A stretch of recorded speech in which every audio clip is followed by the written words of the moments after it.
It's Scissors and Scrubs time. I'm Nicole. Laura. And this is kind of gross. Somebody had written in about this stuff, and it's kind of gross because it involves with, like, you getting sweaty and shit. And Summertime. mine does, yeah. So, it's men, and they're out there, and they get sweaty in places they shouldn't get sweaty. Or they do get sweaty, I should say. And they come up with some disgusting diseases. One of them we've covered, but we're going to just recover it again because It's Father's Day. It's Father's Day, and somebody had written in, and we were like, she was talking about, I think she had asked about it. Yeah, she had. I think a couple weeks ago we read her email, and it was like she was mentioning Fournier's, Right. and then she mentioned the hydrodentitis. Yeah.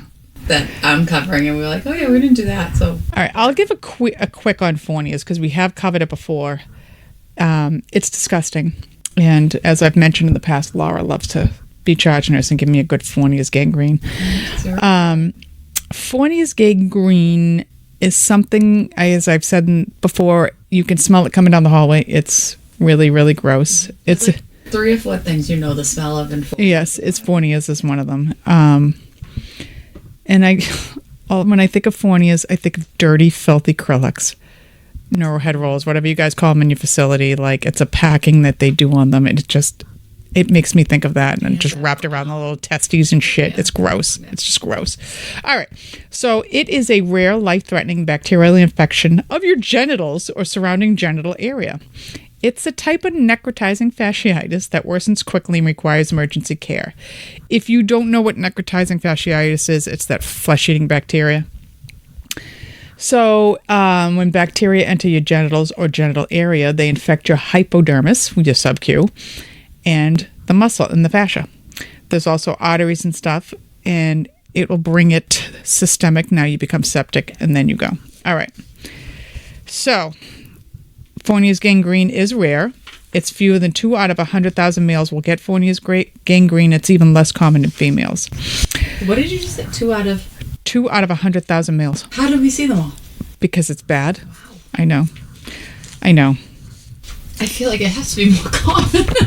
Well, I mean, you figure if that's 2, how many people live in the state of Massachusetts? I know, And we're probably getting all of them. Because I think I had 5 in a week. Yeah, you get a lot. So early symptoms of Fournier gangrene, like I said, it can affect your genitals or your perineum, which is the taint. All right. Discoloration. It can become red, purple, brown, blue, gray, or black. It's amazing the colors of the body the colors of the human body can develop. Yeah. All these weird things. There'll be tenderness and swelling. If you have diabetes, your blood glucose levels might be high, and you might have to take insulin, and it's because you're infected. Other symptoms: altered mental status, dehydration, fever, chills, lethargy, nausea, vomiting. Everything has nausea, vomiting, God bless. Moderate to severe pain around your abdomen, and a foul or putrid smell. Yes, it is. Yes, it is. Smell you will never forget. Yeah. You can't mistake it. No, it's gross. It's so gross. Late stage, there could be blood clots, septic shock, or multi-organ dysfunction syndrome. We often get them septic. Yeah. They're already pretty far along. I think it's because people don't realize what it is or don't know to look for it, and they let it go too long. Well, and it's Compromised people. It's in your junk.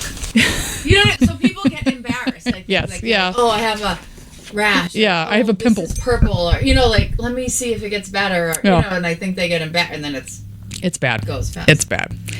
It can develop suddenly in your genitals or perineum, and the pain can range from mild to severe. The affected skin will change color. I've already discussed what that looks like. Bacteria can enter your genital or rectal areas of your body in some of those ways. So it can go. It can come in through abscesses, anal fistulas, diverticulus, bladder infections, UTI, rectal cancer, genital ulcers. Page flip. Genital ulcers. Oof. Ouch. Ouch. Imagine now you're sweaty too. A scratch or a burn, and it can occur during sexual intercourse. Ugh. Genital piercings. Blech. Insect bite or a sting. All right, the bacteria that causes it can be E. coli, Klebsiella, Proteus, Staphylococcus, and Streptococcus. And nasty shit. They are really nasty shit. All right, risk factors of it. If you have diabetes, cardiovascular disease, cirrhosis of the liver, HIV, hypertension, kidney failure, liver failure, substance use disorders like alcohol or drug abuse, unmanaged diabetes, or urethral stricture. You are also at a higher risk of getting Fournier's gangrene if, page flip again, if you're 50 or older, you have a huge BMI, obesity, you smoke, you receive chemo, you're taking anabolic steroids, you have had some sort of trauma to the area, or you're immunosuppressed. Complications of Fournier's gangrene could be kidney failure, respiratory distress syndrome, so most bacterias, things that infect you, will shoot blood clots. That's a big problem. You might need to have a colostomy bag. Heart failure, arrhythmias, the absence of normal contractions, like your bowels are not. They don't have tone. They're not peristalsing. Okay. If you have sexual dysfunction, stroke, or a UTI, can all be complications of that. It can also minimum you get a UTI. It could also cause death. They can find it with a CT scan, an ultrasound, an X-ray, or the smell alone. Yeah. Blood tests. What do they do? Well, anally, they could have a temporary colostomy. You could have a suprapubic catheter. You're going to have to be on massive doses of antibiotics, massive doses of anticoagulants, and then you're going to need surgery where they get rid of all of the disgusting dead tissue, and they leave just two little testes on strings, and they look like eyeballs. And then they wrap them with acrylics, and they tuck it in, and then send you upstairs. And then after that, you're going to need major reconstructive surgery. And we do the ostomies because when you don't want to be pooping through there. Yeah. You don't want your stool and your urine to be coming through that area, so it comes out. It's disgusting. And so one of the treatments, we talked about this in another episode too, is they can do hyperbaric oxygen therapy. For some reason, that's really working well with infections, because maybe a lot of these bacteria, they're anaerobic, meaning they don't like oxygen. So it can help. The hyperbaric change, it can help damaged tissues heal, reduce blood vessel damage, and prevent more bacteria from growing, because some bacteria will not grow in the presence of oxygen. Rarely, a surgeon may have to remove your entire penis, scrotum, or labia. It does happen. There is no at-home treatments for this. No. And there is nothing they're going to do for you. These pages like to stick together. All right. Prevention, staying healthy and managing other medical problems like diabetes or substance use disorders are the best way to prevent Fournier's gangrene. It is really, really big in obese diabetics. Like, not just obese, not just, both. If you are an obese, and they go hand in hand. Usually if you're obese, you are diabetic. They have a huge problem with these. And because the sugars increase the infection. You can help reduce the bad complications by checking your genitals for signs of infection, including discoloration, swelling, or tenderness. Keep your genitals perineum clean, using a sharp, clean razor if you shave the area, caring for any wounds in the area, maintaining a healthy weight, and stop smoking or using other tobacco products. So I have heard too in the past, like people say it looks like a zit, and then the next thing you know, their balls are rotting away. So it's summertime. Your junk's going to get sweaty. Clean it up. Take care of it. Get a waxing. Don't shave it. This way you don't have to worry about any cuts, nicks. You don't have to do any of it. Well, some people like to landscape, manscape. Take care of the shit. And, we'll move on to yours. All right. I got mine from Mayo Clinic. It's hydrodentitis suppurative. I'm glad you got that one, because I'd never get that word out of my mouth. I'm going to call it HS. This is what Fair enough. The listener wrote in about. It's also known as acne inversa. It's a condition that causes small, painful lumps to form under the skin. Oh. They usually develop in areas where your skin rubs together. Armpits, thumbs, yeah. Armpits, groin, buttocks, and breasts. The lumps heal slowly, recur, and can lead to tunnels under the skin. Oh, that's gross. Yeah. It tends to start after puberty, but usually before the age of 40. It can persist for many years and worsen over time, so it's not like you get a thing of it and it goes away. It can affect your daily life and your emotional well-being, which I would imagine having like lumps under all your skin would be gross. Yeah. Uncomfortable.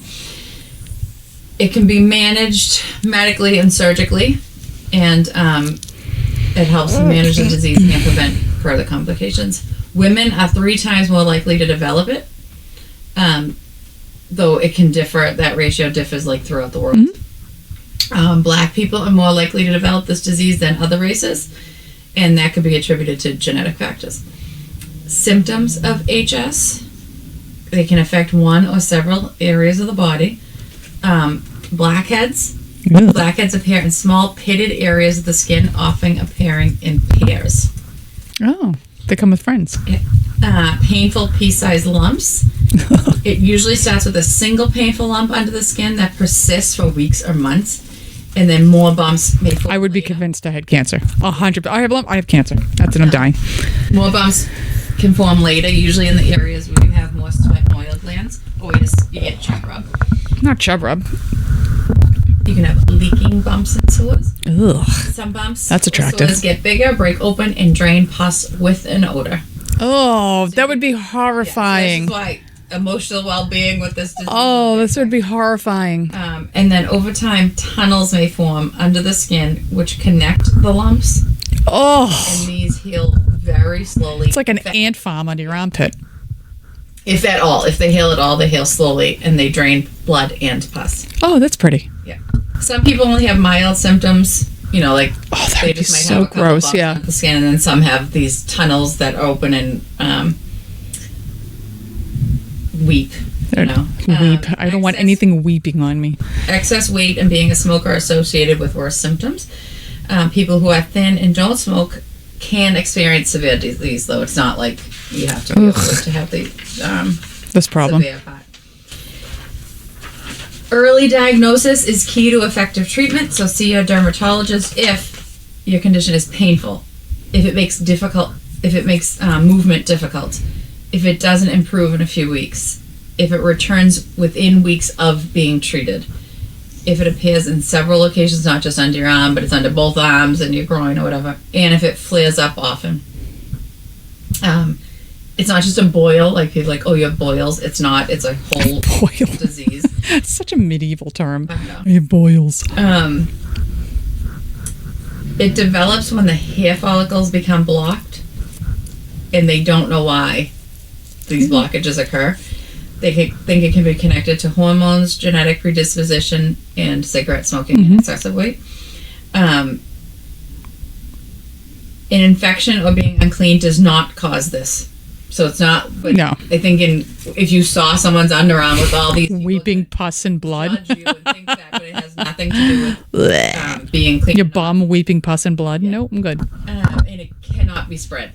Oh, that's good. to person. I'm still not touching it, but Factors that increase your chance of developing HS are your age. Like I said, the risk of the HS is higher for people after puberty, but before 40. So it's really well, I'm good then. I'm way over 40. over. Most people get it in their teens and 20s. Females, like I said, are much more likely than males to develop it. And again, ethnicity is a risk factor. If you have a family history of HS, you are more likely to get it. And it's I've more never common heard in of this. I've heard of this. I've never heard of this. It's more common and severe in people who are overweight. It also has an association with people with severe acne, arthritis, diabetes, metabolic syndrome, and IBS. Eek. And smoking has been linked to HS. Persistent and severe hidradenitis suppurativa can cause complications, including infection. You can get a secondary infection in the area, but the presence of the pus is not a sign of infection. Right. But you can develop an infection on top of it. Pus. The wounds, like I said, they can heal, but they heal really slowly, so you can get like rope-like scars. Or pitted skin where they were. It's if you don't feel bad enough and you have acne and shit. Now this is going on. Sores and scar tissue can cause limited movement and painful movement. So if your area is scarred down, or if you just have the lumps and bumps, your movement can be restricted, especially in the armpits or thighs. Squamous cell carcinoma has been reported with long-term HS, particularly people whose tissue involves the perianal area. Ugh. Back to the perianal area. I know. But you can get skin cancer from having HS. You can get the most common sites for the HS also contain lymph nodes, right? Your armpits, your groin. So scar tissue can interfere with the lymph drainage system. Oh, so you back can it have up. swelling of the arms, and legs, and genitals.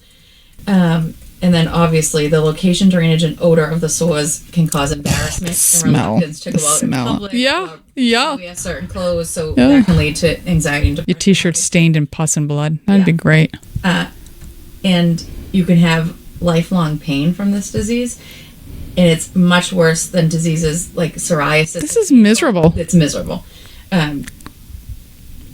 Like you were saying, it can be mistaken for like you have acne or you have whatever. It is not. And if you go to the dermatologist, they might be like, oh, you have blackheads, you have acne. Misdiagnose it. Time so to get the right diagnosis and then the treatment. But you would go to the doctor. They're going to take a history. They're going to look at your sores. Hopefully, they diagnose you correctly. Your boils. There aren't any laboratory tests to diagnose it. But if there is pus or whatever, they can send a sample to the lab, make sure it's not an infection. It's actually this. But it is difficult to diagnose. You can treat HS with medicines and surgeries. You can take antibiotics. It can be applied to the skin in a liquid or gel form to manage mild symptoms, which are topical antibiotics. For more widespread disease, you might be prescribed like doxycycline, clindamycin, rifampin, an oral antibiotic to treat it. And people with severe disease can have to take oral antibiotics for months. You can get steroid injections, like Kenalog 10. They direct it directly into the sores, which helps reduce the swelling and inflammation. I can't even imagine how painful that would hurt. Yeah. You can take hormone pills like estrogen-containing oral contraceptives. That is effective for people with mild HS. You can take spironolactone. It's often used to reduce the need for antibiotics. And you can also take a retinoid pill that treats acne to help with it. Those retinoid creams are crazy. Yeah, this is a oral. You can take biologics. They're usually administered through injections. They alter the immune system in a way that disrupts like the disease cycle and improves symptoms and signs of disease within weeks. There are several medications that are approved to treat HS. Two are the tumor necrosis factor inhibitors, Humira or Remicade. Wow, this is extensive. Oh, it's serious. Because those are heavy-duty drugs. Yep. These medicines work by dampening part of the immune system called tumor necrosis factor. And there's a lot of other biologicals in clinical trials right now to treat HS. So there is hope that there is a treatment for it.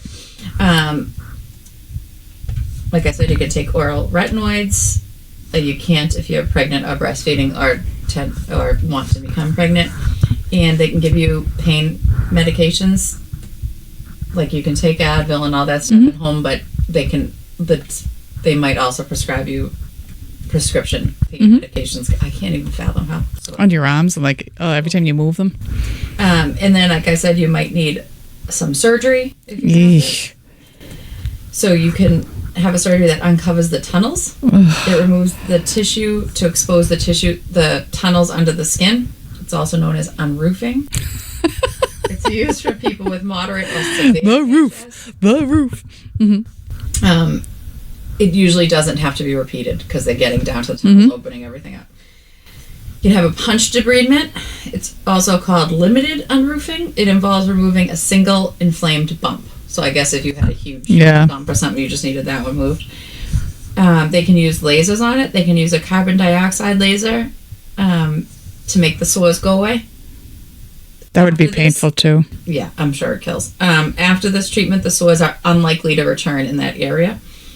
And laser hair removal can help with the HS if it's in early stages because it develops around the follicles. If you have persistent or severe symptoms, you could have a surgical removal of all the affected skin. And you might need a skin graft to close that area. That would be brutal. Yeah. and even after the surgery, You could come sores back. Can still Yeah. come in other areas. And then you can have an incision and drainages. I was going to say I&D. I&D. Yep. It's not really considered a effective treatment anymore. I think they used to do a lot to just I&D all the Well, because I think it's just going to come back. Yeah. It relieves short-term pain, but the sores usually flare again Yeah, after. I would think it would. Mild HS can sometimes be controlled by self-care measures. Follow a daily skin routine. Gently wash your body with a cleanser that is not soap. It can sometimes be helpful to use an antiseptic wash like chlorhexidine. Yeah, that makes sense. 4%, Yeah. or benzoyl Get rid of all the peroxide wash bacteria. when showering. Try it once a week at first, and then increase to using once a day if your skin tolerates it. Those are strong. Right. It can be tough on your skin. Pat dry. Don't rub dry. When washing, avoid using washcloths, loofahs, or other such items on affected areas because they can irritate the skin. Do not squeeze pimples or sores in the skin. Oh, that would be so painful. Avoid shaving or using hair removing creams. Manage your pain. If you have these mild sores at home, you can put warm compresses on to reduce the swelling and ease the pain. Try to keep healthy. Try to keep a healthy weight and stay active, because not being in a healthy weight can worsen the symptoms. Try to alter your diet. Red meat, dairy, and foods with a high glycemic index can worsen. Makes HS. sense. Yeah. And quit smoking. Well, Smoking is gonna make do we see a theme here? infection worse. Do we see a theme here? Yeah. And that's hydrogentitis. That's disgusting. I had never heard of that before. I don't know.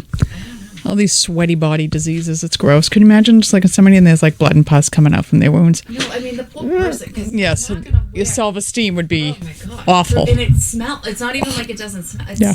like Yep. it's not like you can wear clothes that no one will know. You're gonna smell it. I would die. I would die. Well, happy Father's Day to that one, huh?